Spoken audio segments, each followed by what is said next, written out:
last.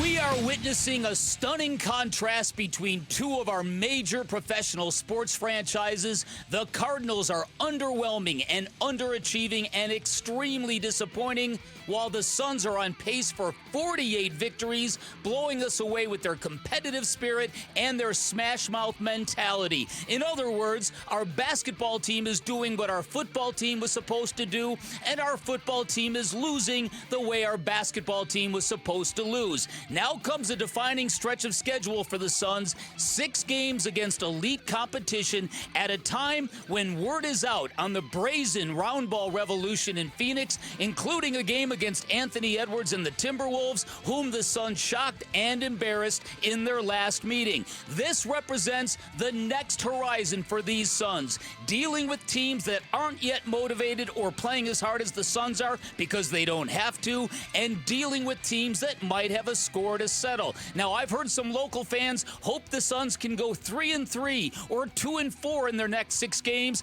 to just find a way to hang in there. But I guarantee you, the Suns are not thinking that way, which is why they're doing what they're doing. The beauty of the Suns is their expectations exceed those of the fan base, and that is the sign of an organization heading in the right direction. All right, today's Bickley Blast brought to you by my great friends at Chapman BMW, who make luxury attainable. Find them online at chapmanbmw.com. It's funny. It's a good question. It's usually you kind of have an identity of kind of who you are after 20 to 25 games, and now we're going into game 23. I would say yes, but I just think your margin is, it's not like you have, Kevin Durant to bail you out or somebody else to bail you out here. This team is more built on, team related here, where everyone has to kind of do their part. I think your wiggle room, how long is it sustainable? Some of the injuries, as you mentioned, Jalen's been out for a while, and with Grayson, and we'll see with Devin, as far as where, how sustainable it is, especially with the schedule that's coming up. That's going to be the hard thing. But I would say you got to like what you've seen. Bobby Marks. And front office insider joining Wolf and Luke yesterday on whether or not this level of play is sustainable for the Suns. Look, the level of play, I think, is sustainable. I mean, there seems to be a belief system in place. Level of play and or mode of play, if you will, different from wins and losses.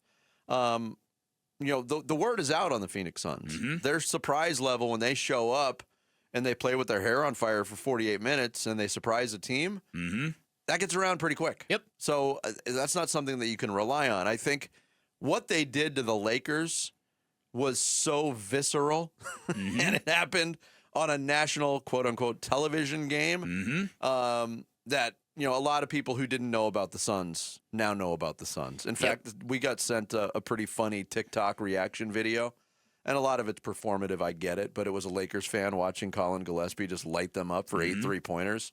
And the amount of F-bombs and the amount of times that he mentioned, who is Gillespie?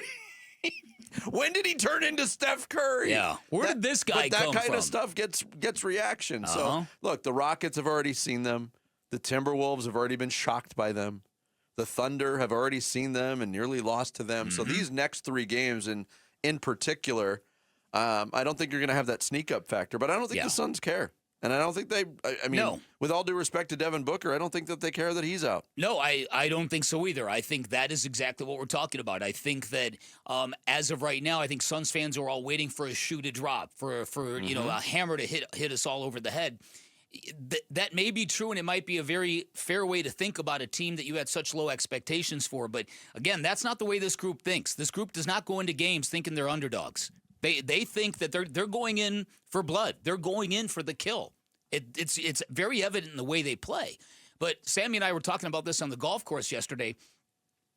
This is really the last frontier for this team. When all these teams that know they're good, when they start playing much harder after Christmas, around Christmas, when they see the Suns the next time, what is it going to look and feel like? Suns had no problem whipping up a second time the Sacramento Kings. In fact, they put 41 on them in the first quarter. This Monday game against the Timberwolves is going to be, I think, the first real example of this. A team that goes, okay, you know what? Let's put those punks in their place. That's what Minnesota's going to think. And I think all across the NBA, you're going to have teams that know, you know what, we're not. The Suns are burning hot right now because they got something to prove. And they're trying to set down a culture, and it's all working. But they're not facing teams that are burning as hot as they are. No. And that's going to happen at some point in time. So can the Suns' mode of play sustain? Yes. But what they face on the other end of the floor, I think, is going to change for a couple of reasons. And how they handle that is really going to determine what the ceiling for the season is. Meanwhile, at the Cardinals facility. Oh, boy. And I feel like, that those are one of the things that you have to appreciate about the guys assembled in this room is that I feel like the character of the guys here is high because you're not sensing a shift of guys walking around here and starting to feel sorry for themselves. You're not seeing a dip in even today's practice. You're trying to read today's practice, and everyone is with the same intensity. Everyone's starting to continue to sharpen the tools that they have because, again, we're playing against a great team, and it's a great opportunity to go out there and compete, at the highest level.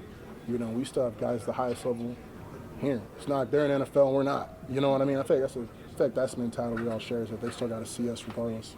That's Paris Johnson Jr. talking about the effort level. Nobody's given up on this team, and that's another big difference in these two situations that you're holding up against each other. I think both teams are playing hard. The Suns have been paid off in victory with that, and I think most people around the Cardinals thought the Dallas game was the turning point for this team. Going on Monday night, getting a win, a solid win that didn't come down to the last second. Since then, Dallas has gone in one direction. They've won 3 straight, and the Cardinals have gone in the other direction and continue to lose close games. Yeah, listen, you would have never, I don't think after that Dallas game, you'd have predicted either one of those things from happening. No. But that is exactly what has happened in both regards. So now it's really going to be up to the Cardinals, I think, now to find a way to create a happy ending to this season. Something that can create a path forward. A path out of this. I think Jonathan Gannon has got a chance to save his job. I'm not saying I would endorse that. I'm not saying anything about that just yet. But I do think they need a new offensive coordinator. They clearly are impact players away. So there's going to have to be another big financial commitment going forward. Because, again, this team does not run the ball well. They do not pass block. They do not run block. Their defense is very inconsistent. Their special teams are trash. What'd I miss? I don't know. There's probably more. Those new uniforms, that look pretty cool. Yeah, when are we wearing those again? Are they wearing those again? Next year. Oh, man. Yeah. One and done. Uh-huh. Remember the excitement about those? Doesn't that seem like it was 8 years Oh, ago? it does. We got the helmet. We have the helmet back there.